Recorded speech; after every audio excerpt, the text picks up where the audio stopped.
열왕기상 21장 11절부터 29절 말씀입니다. 한 목소리로 봉독하겠습니다. 시작.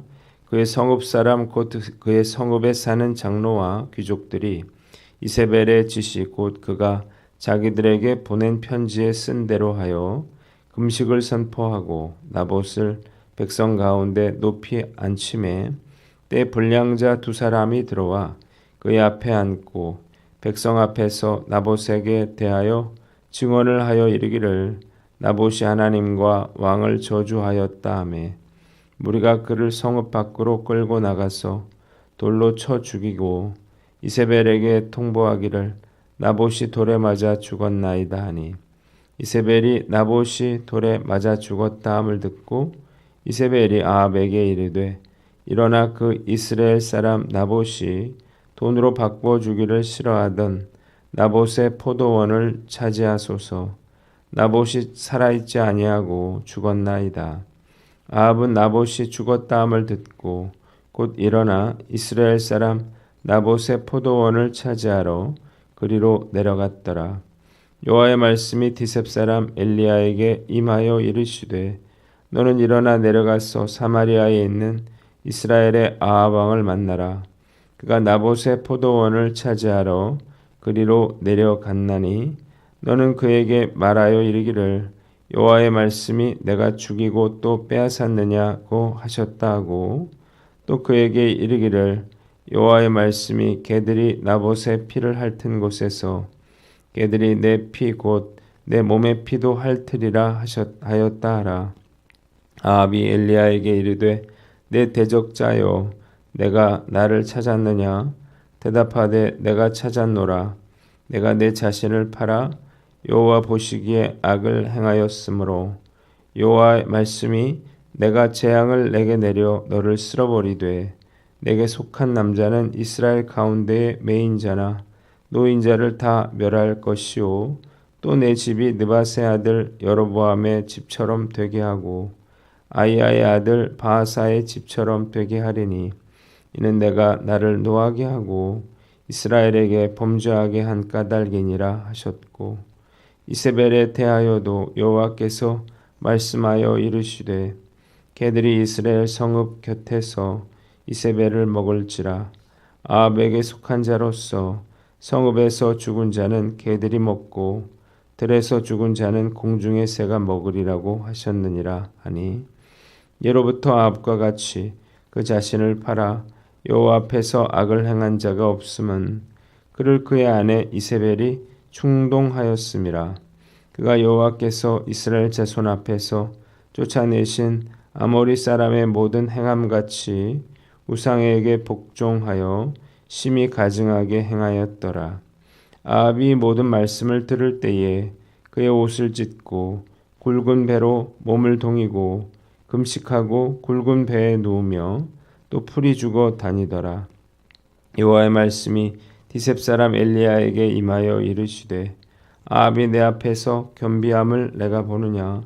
그가 내 앞에서 겸비함으로 내가 재앙을 저희 시대에는 내리지 아니하고 그 아들의 시대에야 그의 집에 재앙을 내리리라 하셨더라. 아멘. 오늘은 열왕기상 21장 말씀으로 아합과 이세벨을 향한 심판 예고 이런 제목으로 묵상 나눔 하도록 하겠습니다. 오늘 본문 세 부분으로 나눠서 생각해 봅니다. 11절 말씀 한번 보겠습니다. 따라해 봅시다. 장로와 귀족들이 이세벨의 편지에 쓴 대로 하여. 이스라엘의 장로들과 귀족들은 이세벨이 편지에 쓴 대로 그대로 행하였습니다. 금식을 선포하고 나봇을 백성 가운데 앉힌 후에 건달들로 하여금 나봇이 하나님과 왕을 저주했다. 이렇게 거짓으로 증언하게 한 것입니다. 이 무리들은 나봇을 성 바깥으로 끌고 나가서 돌로 쳐 죽입니다. 그리고 이를 이세벨에게 알리죠.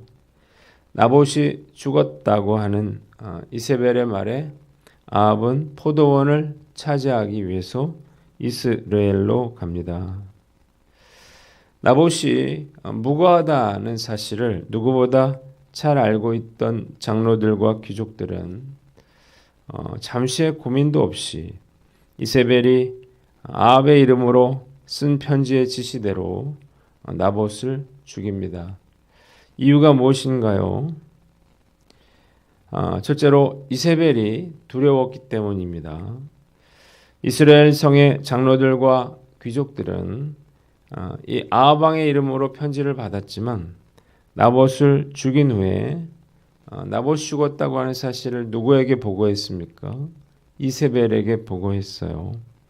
이것은 이 아합의 편지를 이세벨이 썼다고 하는 사실을 그들이 알고 있었다는 것을 보여주는 것입니다. 그들은 이세벨의 악행을 익히 잘 알고 있었고 그녀를 몹시 두려워했기 때문에 즉시 명령대로 행한 것입니다. 둘째로 기득권을 놓치지 않기 위해서였습니다. 장로들과 귀족들은 그들이 만일 이 편지대로 이 지시대로 하지 않는다면 그들이 누리고 있는 모든 권력과 기득권을 다 빼앗길 것이라는 사실을 잘 알고 있었습니다. 그래서 나봇이 무고하다는 사실을 잘 알면서도 당장 손에 준 이 기득권을 놓치지 않으려고 율법까지 저버리면서 이런 악한 일에 동참한 것입니다. 한번 따라해 봅시다. 지도자로서의 본분을 다하라. 이스라엘의 장로들과 귀족들은 이 성읍의 지도자로서 백성들을 보호하고 하나님의 공의를 세우는 일에 앞장서야만 했습니다. 그럼에도 불구하고 그들은 거짓된 재판을 통해서 무죄한 나봇을 죽어 마땅한 그러한 범죄자로 만들었고 나봇뿐만 아니라 나봇의 아들들까지 죽이게 됩니다.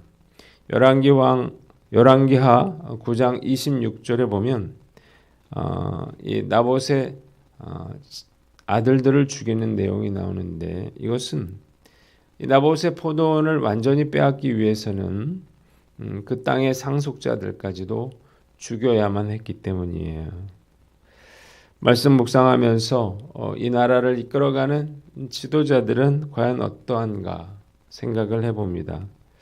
정말 안타깝게도 정치인들 또 각 분야의 지도자들 중에 적지 않은 수가 이스라엘의 장로들과 귀족들처럼 권력자의 하수인으로서 자신의 안위와 영달을 위해서 불의한 일에 동조하거나 묵인하고 있는 것처럼 보입니다.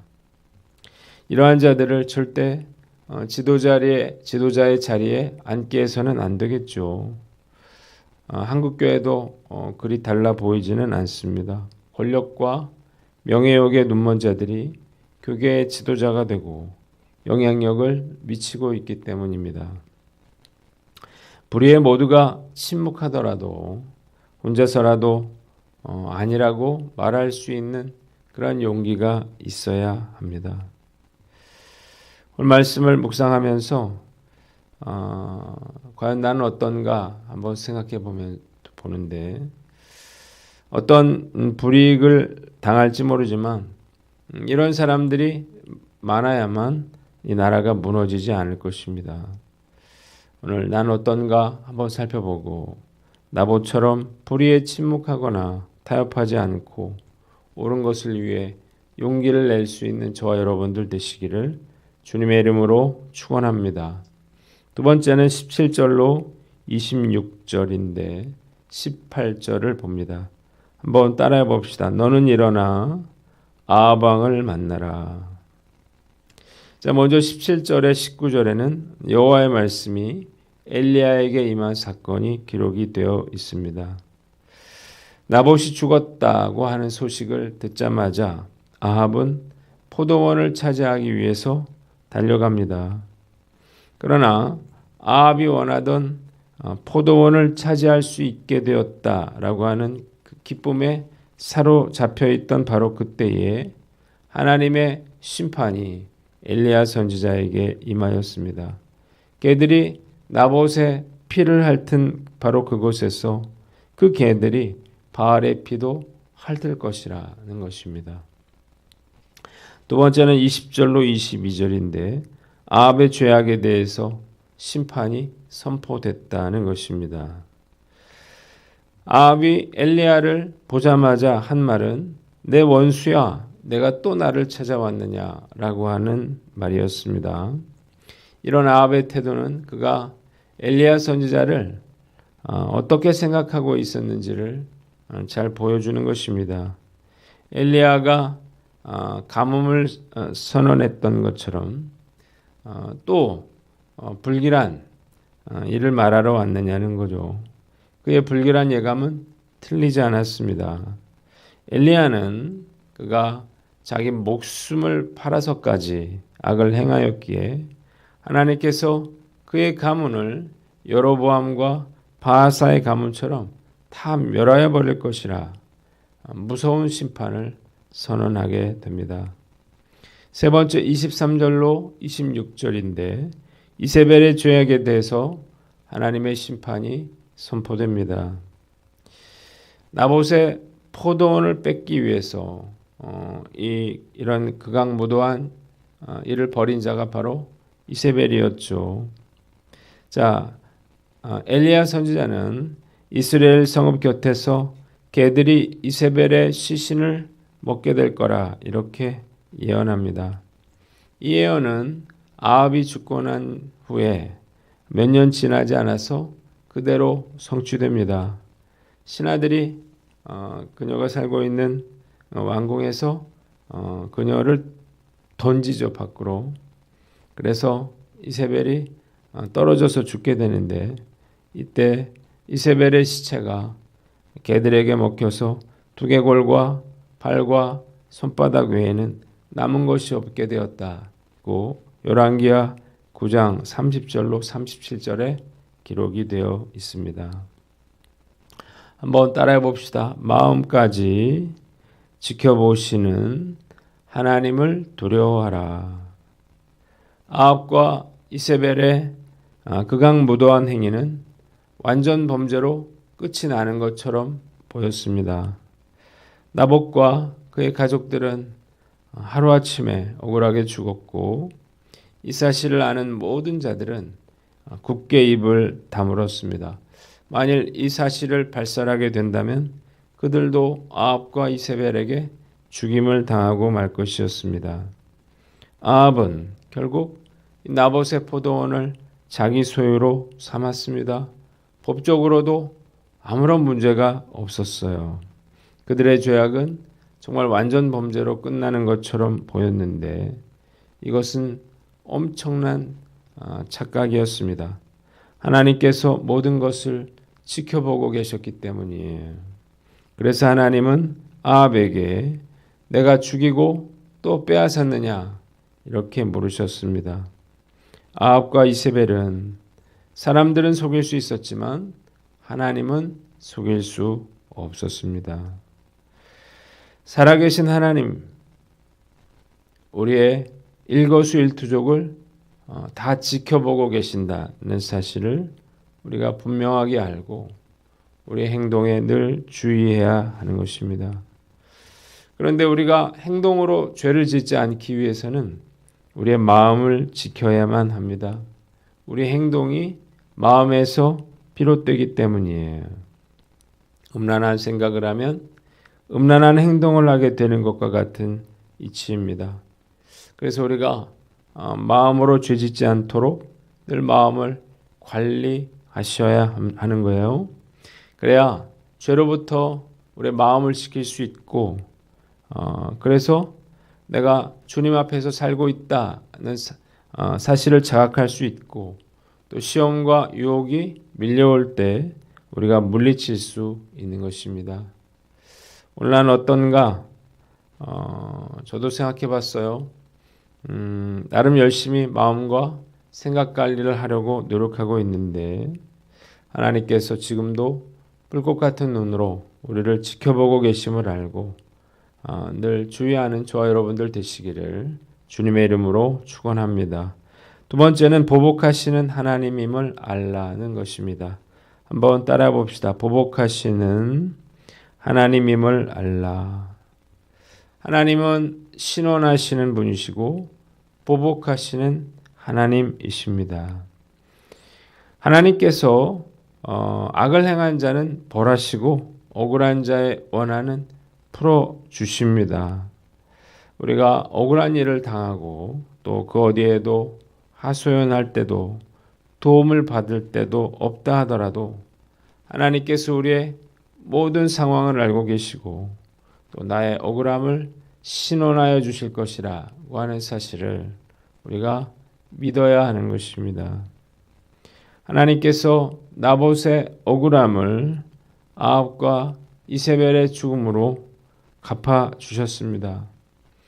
그래서 우리가 억울한 일을 당했다면 있는 그대로 하나님께 아뢰고 나의 억울함을 풀어달라고 그렇게 기도해야 하는 것입니다.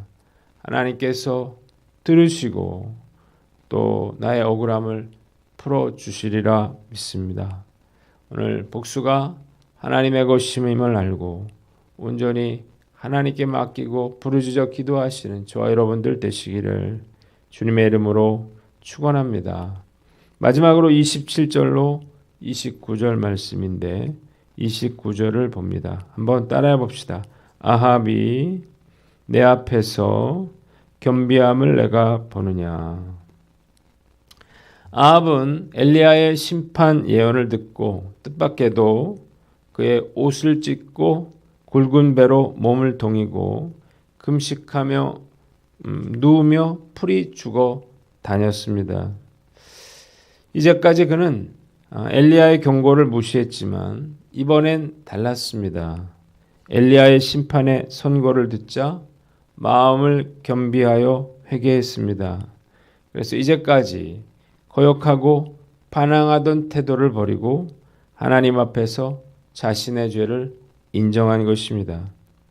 이 하나님은 엘리야에게 아합이 내 앞에서 겸비함을 내가 보느냐 이렇게 물으시면서 그가 하나님 앞에서 겸비함으로 내가 재앙을 저의 시대에는 내리지 아니하고 그 아들의 시대에 그의 집에 재앙을 내리리라 이렇게 말씀하셨는데 아합에 대한 심판을 그 아들의 대로 유보해 주셨다는 것입니다. 한번 따라해 봅시다. 회개의 중요성을 알라. 아합이 지은 죄를 생각한다면 하나님의 용서를 이해하기 어렵습니다. 공평하게 느껴지지 않기 때문이에요. 하나님께서 약한 아합을 용서하신 사건은 다음 두 가지를 우리로 하여금 깨닫게 해줍니다. 첫째로 하나님께서 회개를 얼마나 중요하게 생각하고 계시는가 하는 것을 보여줍니다. 하나님은 아합과 같은 악인이라도 징벌을 받아 멸망당하는 것을 원하지 않으셨습니다. 두 번째로 하나님께서 인간을 심판하시는 목적이 무엇인가를 분명히 보여주는 것입니다. 하나님의 심판의 목적은 징계가 아니에요. 돌이키는 것입니다. 그래서 아합이 회개하고 돌이키자 하나님께서 심판을 유예해 주신 것입니다. 우리가 뭘 알 수 있습니까? 우리가 어떤 죄를 지었다 하더라도 하나님께 용서받지 못할 죄는 없다고 하는 것입니다. 이러한 은혜가 있기에 우리가 다시 한번 시작할 수 있는 것입니다. 오늘 회개라고 하는 것이 이토록 중요한 것이라고 하는 사실을 다시 한번 우리의 마음에 새기고 죄를 저지르고 실수했을 때라도 다시 돌이켜 회개하는 저와 여러분들 되시기를 주님의 이름으로 축원합니다. 기도하겠습니다. 하나님 아버지, 두려워하거나 타협하지 않고 우리가 지도자로서의 본분을 다하며 주님, 우리가 회개의 중요성을 알고 우리가 주님 앞에 회개하며 나아가게 하여 주시옵소서.